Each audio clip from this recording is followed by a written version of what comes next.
For the last 4 years, Democrats have controlled both chambers of Congress, but in that time, not one single piece of serious legislation was ever introduced which would have lowered the cost of energy. So what has been done to help ease energy costs? What solutions do my friends across the aisle have? What does this bill do instead? It's almost as if you gave a pen to an oil lobbyist and wrote down everything that they'd want. Much of that was in this bill. We are looking at reducing big oil's royalty rates to the public, slashing interest fees. In this bill, Republicans are squarely on the side of fossil fuel companies. It makes it harder for communities to fight big oil when they don't want them drilling in their own backyards. It also threatens our public lands and allows anyone to stake a mining claim on our public lands for less than $10 an acre, even if they haven't discovered any minerals. The gentlewoman is recognized. I thank the ranking member, and there was some discussion made earlier, an allegation that Democrats have yet to introduce any policy to reduce our energy costs, as if we have completely forgotten about the sweeping multi-billion-dollar investments in the Inflation Reduction Act to reduce people's costs across the board. But I'm rising today to stand in opposition to H.R. 1.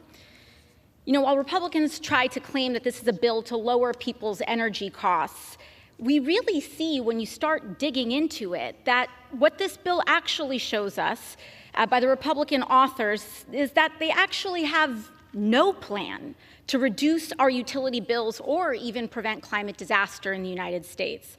The central argument and logic of this bill is that if you give big oil everything they want, then perhaps they will lower our gas prices. It's a form of trickle-down fantasy that just will not make life easier for everyday Americans. What H.R. 1 will do is give big oil more leases of public lands. And this idea that an increased supply of fossil fuels will drive down prices is also mistaken. Let's look at what happened last year.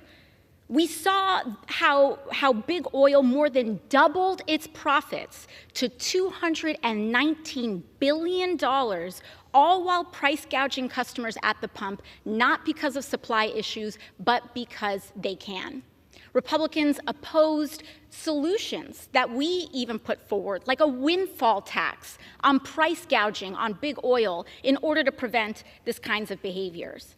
But fossil fuel companies, moreover, already have thousands of unused permits on public lands, and yet they want even more. This is not a problem of supply, it is a problem of greed and abuse of market power. For people following at home, if you are a member of the American public, if you are a tax-paying citizen, you are part of the ownership of our public lands. And when an oil company decides to lease that land, they are supposed to pay a royalty to the public.